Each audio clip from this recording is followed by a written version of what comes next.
Assalamualaikum students. Today we are going to learn about fact and opinion. We will discuss the characteristics of the statements which can be termed as fact and opinion, as well as we will discuss the difference between these two terms. Let's start with the lecture. What is a fact? A fact can be proven true or false through objective evidence. And what is an objective evidence? An unbiased evidence. Fact is the statement which can be proven true और false. इसको आप categorise कर सकते हैं कि this fact is a true statement और a false statement, और इसको हम जज कर सकते हैं, प्रूव कर सकते हैं थ्रू एन ऑब्जेक्टिव एविडेंस. इसको हम डिटेल में भी पढ़ेंगे आगे. A fact relies on denotative language. Denotative language itself defines के जो स्टेटमेंट हम पढ़ रहे हैं, it is in accordance with fact, यानी एक फैक्ट है. It frequently uses measurable or verifiable numbers, statistics, dates and measurements. Normally आप यूज़ करते हैं एक टर्म फैक्ट एंड फिगर. तो फैक्ट्स एंड फिगर्स जो होते हैं उनके लिए आपने देखा होगा कि स्टैटिस्टिकल डाटा यूज़ होता है, ईयर्स आते हैं, मंथ्स आते हैं, न्यूमेरिकल नंबर्स होते हैं. तो जितने भी स्टैटिस्टिकल डाटा के साथ आपको कोई भी स्टेटमेंट दी जा रही होती है, तो वो स्टैटिस्टिकल डाटा या न्यूमेरिकल डाटा देखकर आपको पता चल जाता है कि दिस इज़ फैक्ट, ये स्टेटमेंट एक फ़ैक्ट है. क्योंकि नॉर्मली जो ओपिनियंस होती हैं उसमें इस किस्म का डाटा यूज़ नहीं किया जाता है, या उसको एक्सप्रेस करने के लिए जो हम टर्म यूज़ कर रहे होते हैं that is called fact. Next is opinion. What is an opinion? N opinion can not B presently verified. जैसे हमने फैक्ट को वेरीफाई कर लिया और हमने कहा कि ये ट्रू है या फॉल्स है, an opinion can not be termed as और can not be verified as true और false, because it relies on connotative language.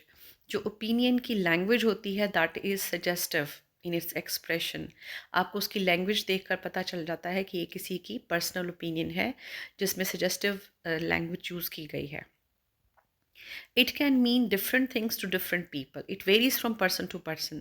एक ओपिनियन जो है वो एक शख्स की दूसरे शख्स की ओपिनियन से फ़र्क हो सकती है. फॉर एग्जांपल आप क्रिकेट की बात करते हैं, उसके बारे में अगर आप लोगों की ओपिनियन लेते हैं, किसी को क्रिकेट बहुत पसंद है, किसी को बिल्कुल पसंद नहीं है. किसी को क्रिकेट जो है वो टाइम का वेस्टेज लगेगी, लेकिन किसी के लिए वो एक एंटरटेनमेंट का सोर्स होगा. तो ये जो ओपिनियन होती है it varies from person to person. It uses value judgment words and comparisons such as best, most, etc. यानी बेस्ट, मोस्ट, वर्स्ट इस टाइप के जो जजमेंट वर्ड्स हैं वो यूज़ किए जाते हैं टू एक्सप्रेस समवंस फीलिंग्स और इमोशंस, और in other words opinion of some person. Fact versus opinion. अब हम बात करेंगे कि इनका डिफरेंस क्या है. A fact is a statement that can be verified. Verify कैसे किया जा सकता है? It can be proven to be true और फॉल्स थ्रू ऑब्जेक्टिव एविडेंस. हमने पहले भी बात की थी. ऑब्जेक्टिव एविडेंस, अनबायस्ड एविडेंस, जिसमें आप किसी भी पर्सन का लाइक और डिसलाइक उसमें मैटर नहीं करता है. It can be proven through objective evidence, experiments, observation और research and proved to be true और अनट्रू. यानी जिस स्टेज पर हम उसको स्टेटमेंट को ट्रू या फॉल्स कहते हैं, उस स्टेज तक पहुंचने के लिए हमें उसकी वेरिफिकेशन की ज़रूरत होती है, और वो वेरिफिकेशन हम लोग कर रहे होते हैं through objective evidence, experiments, observation और रिसर्च. जैसे हमने डेंगू वायरस जो है, जब हमने उसको कैरी करने वाले मस्किटो के बारे में रिसर्च किया, तो हमें अपनी ऑब्जर्वेशन से, एक्सपेरिमेंट से और रिसर्च से ये पता चला कि डेंगू वायरस को कैरी करने वाला जो मस्किटो है वो क्लीन वाटर में प्रोड्यूस हो रहा होता है. तो उसके बाद वो फैक्ट जो है वो डिस्कवर हमने कर लिया, और वो एज अ ट्रू स्टेटमेंट वो इस्टेब्लिश हो गया सोसाइटी में. In other words a fact is true and correct no matter what. अच्छा, अभी हम बात कर रहे थे कि फैक्ट जो है वो ट्रू भी हो सकता है, वो फॉल्स भी हो सकता है, और अभी हम कह रहे हैं कि fact is true and correct no matter what.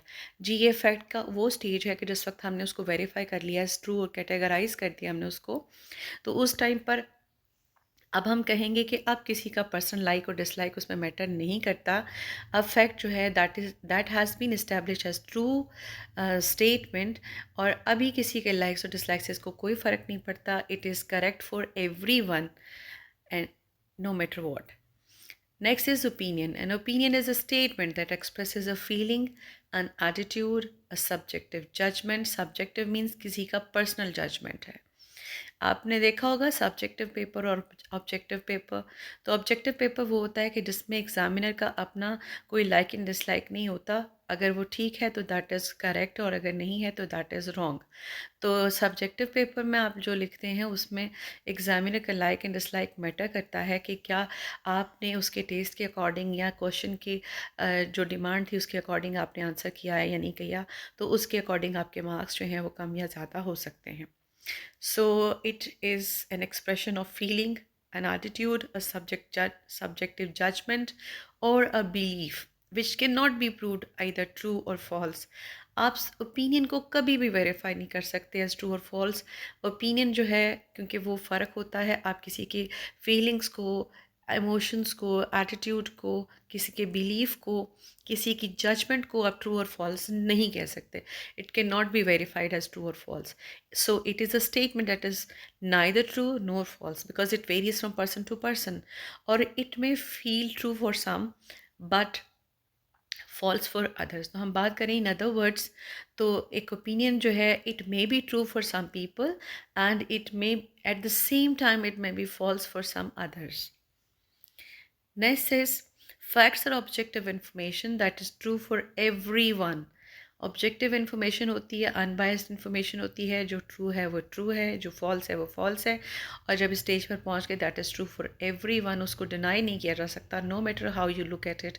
आपकी पर्सनल ओपिनियन उसमें मैटर नहीं करती. For example milk is sweet, तो मिल्क जो है वो स्वीट है और ये ट्रू है फॉर एवरी वन, इसमें किसी का लाइक और डिसलाइक नहीं है.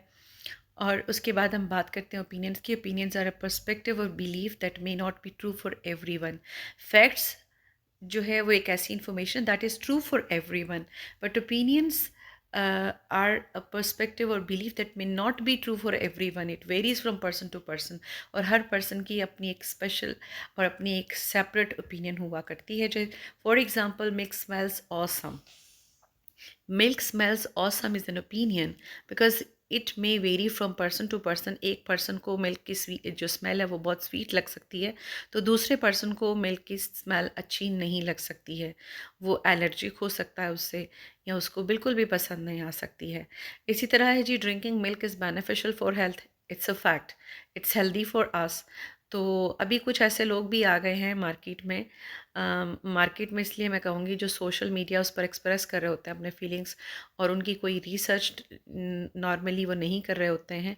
उनकी पर्सनल ओपिनियंस होती हैं जिनको वो एज अ फैक्ट वहाँ एक्सप्रेस कर रहे होते हैं. फॉर एग्ज़ाम्पल मैंने कुछ दिन पहले एक ऐसे शख्स को सुना जो ये बता रहा था milk is not healthy for us. तो ये उसका पर्सनल ओपिनियन हो सकता है, और जो हमारे पास ये सामने drinking milk is beneficial for health, it's a fact. तो कुछ स्टेटमेंट्स ऐसे भी होते हैं जिनको हम फैक्ट भी कह सकते हैं और ओपिनियन भी कह सकते हैं, क्योंकि उनमें दोनों की कैरेक्टरिस्टिक्स मौजूद होती हैं.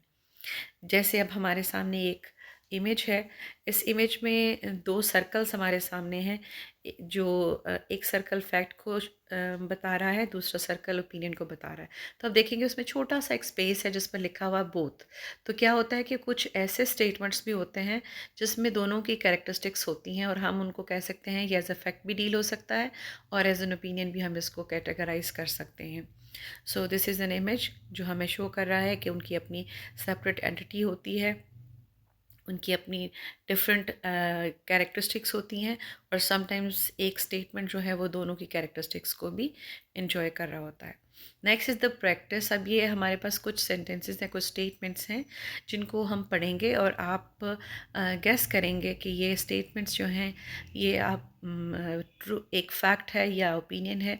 और आप देखेंगे कि आपकी जो लैंग्वेज है वो आपको ख़ुद से भी बता रही होगी कि जिस स्टेटमेंट की हम बात करें दैट इज़ अ फैक्ट और एन ओपिनियन. और आपको इसके अलावा एक्सरसाइज भी दी जाएगी जिसको आप इसके बाद से सॉल्व करेंगे ताकि आप इसमें एक्सपर्ट हो सकें. Number 1 is I have a husband and 2 children. आपको देखना है कि ये फैक्ट है या ओपिनियन है. Number 2, pit bulls are the most dangerous dogs alive. Number 3, ostriches do not hide their head in the sand. Number 4, there is nothing like an ice cold bottle of Coke to satisfy a thirst. अब आपके सामने 4 sentences हैं, 4 statements हैं, and you have to categorize them into fact or opinion. Next are, it is time for educators to assume more responsibility for schools' unhealthy lunch menus. Number 6, Rob said that the book Angels and Demons is better than Paradise Lost. And number 7, New York city is not the capital of New York state. ये हमारे पास 7 statements हैं जिनकी हमने practice करनी है और हमने find out करना है कि वेदर दे आर फैक्ट और an opinion. These are references. Next, thank you very much. I hope you understood it. Thank you. Allah Hafiz.